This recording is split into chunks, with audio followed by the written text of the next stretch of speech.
नमस्कार। इस वीडियो में हम देखेंगे कि अगर किसी रेफ्रिजरेटर का थर्मोस्टेट खराब हो जाता है तो उसे कैसे रिप्लेस करना है।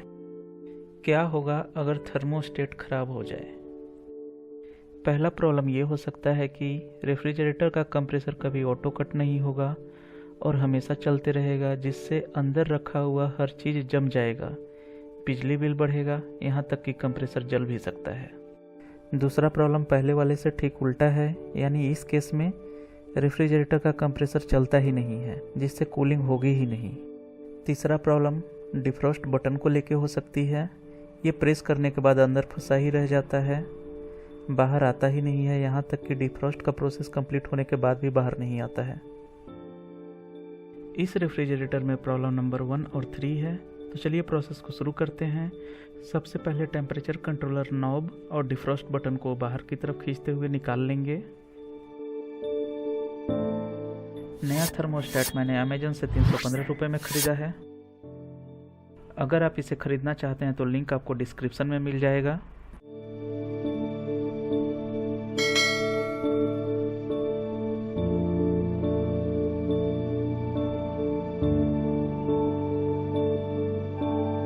बॉक्स के ऊपर MRP 650 रुपये है। ये मेड इन इंडिया है।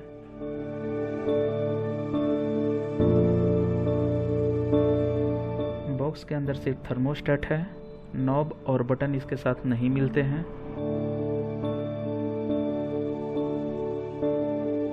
तो चलिए हम अपना पुराना नॉब और बटन इसमें लगा के देख लेते हैं ये फिट होता है या नहीं।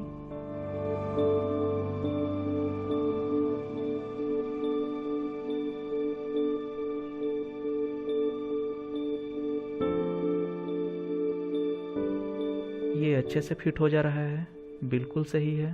तो चलिए आगे का प्रोसेस शुरू करते हैं, लेकिन उसके पहले ये बटन और नॉब निकाल के रख लेते हैं। थर्मोस्टेट को एक्सेस करने के लिए हमें इस पार्ट को खोलना होगा। किसी दूसरे रेफ्रिजरेटर में ये किसी दूसरे जगह पे हो सकता है। और इसे खोलने के लिए सबसे पहले इन प्लास्टिक कैप्स को हटाना होगा। इस पूरे प्रोसेस में हमें कुछ बहुत ही सामान्य टूल्स की ज़रूरत पड़ेगी, जैसे कि छोटे बड़े स्क्रू ड्राइवर्स और एक प्लायर। इस स्क्रू कैप को निकालने के लिए कोई भी जगह नहीं दी गई है, इसलिए हमें ये जगह बनानी पड़ेगी। और इसके लिए हम यूज कर रहे हैं अपना सबसे छोटा और शार्प स्क्रू ड्राइवर, ताकि डैमेज को कम से कम रखा जा सके।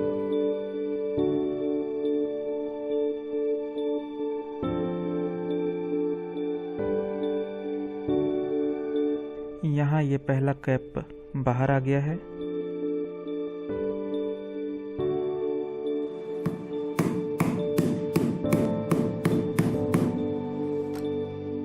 अब सेम प्रोसेस फॉलो करते हुए बाकी के कैप भी बाहर निकाल लेंगे।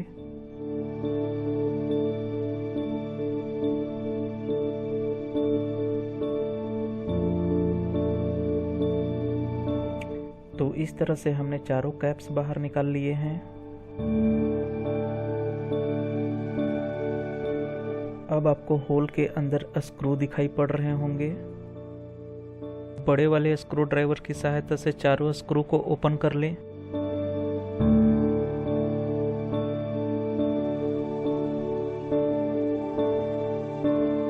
अब हम इस पैनल को आसानी से बाहर निकाल सकते हैं।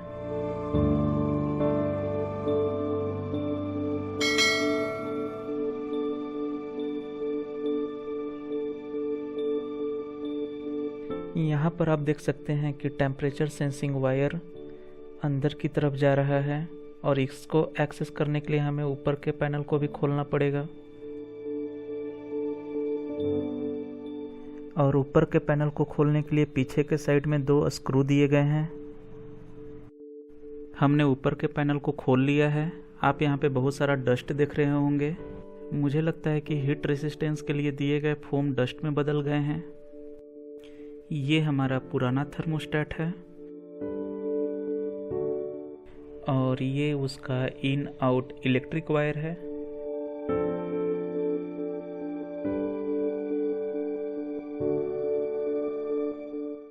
और ये है टेम्परेचर सेंसिंग वायर। हमने थर्मोस्टेट को पैनल से बाहर निकाल लिया है और अब हमें टेम्परेचर सेंसिंग वायर को रेफ्रिजरेटर से बाहर निकालना है। यह टेम्परेचर सेंसिंग वायर रेफ्रिजरेटर के अंदर चला जाता है और अंदर में डीप फ्रीजर के साथ अटैच रहता है। अटैचमेंट को खोल लें और वायर को सीधा कर लें, जिससे कि इसे निकालने में आसानी होगी।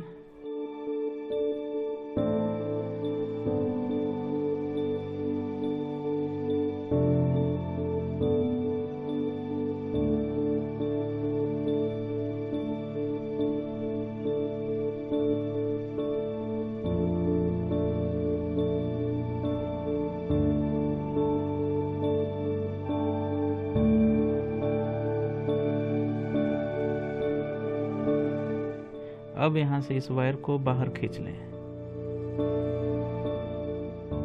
नए वाले थर्मोस्टेट के टेम्परेचर सेंसिंग वायर को सीधा कर लें। नया वाला टेम्परेचर सेंसिंग वायर थोड़ा छोटा है, लेकिन हमारा काम चल जाएगा। अब हमें नया वाला वायर रेफ्रिजरेटर के अंदर डालना है, ठीक वहीं से जहाँ से पुराने वाले को बाहर निकाला था।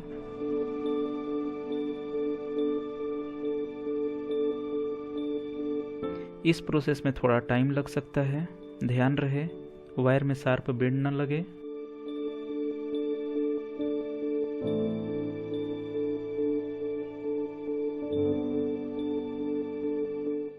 अब इन दोनों इलेक्ट्रिक वायर्स को बाहर की तरफ खींच के निकाल लेंगे और नए वाले थर्मोस्टेट में लगा देंगे। ये यहाँ पर थोड़ा सा लूज है, तो मैं इसे चिपकाने के लिए 2 साइडेड टेप का यूज कर रहा हूँ।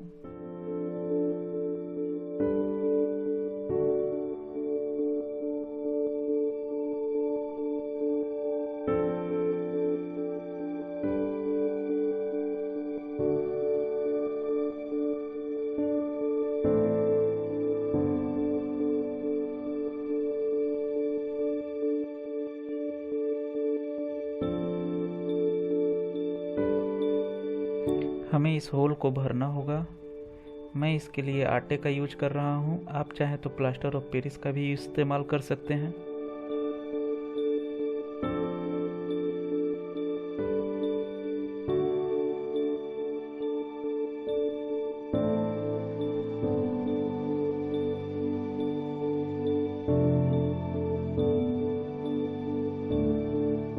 जैसा कि आप देख सकते हैं, मैंने सब कुछ अच्छे से टेप कर दिया है और टेम्परेचर सेंसिंग वायर के ऊपर एक फोम लगा देता हूँ।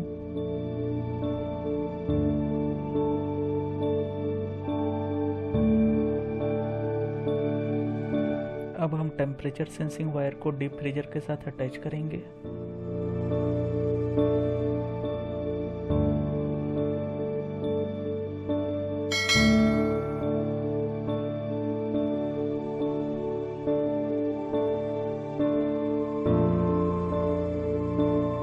दोनों पैनल को वापस लगाएंगे, स्क्रू को टाइट करेंगे और काम हो गया।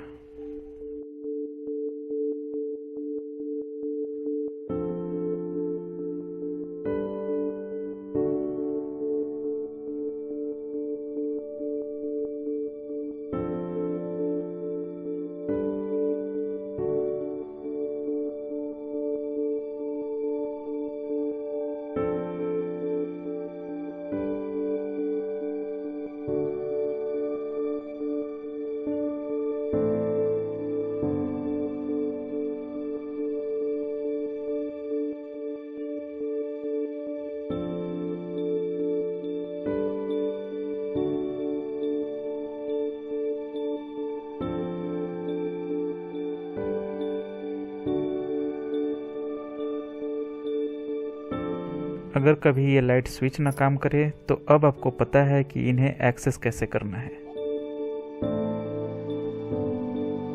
नए थर्मोस्टेट के साथ में रेफ्रिजरेटर अच्छे से काम कर रहा है।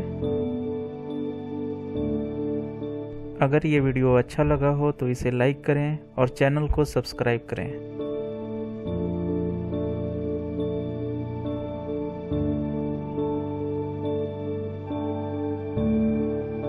अब तक के लिए बस इतना ही, मिलते हैं एक नए वीडियो में।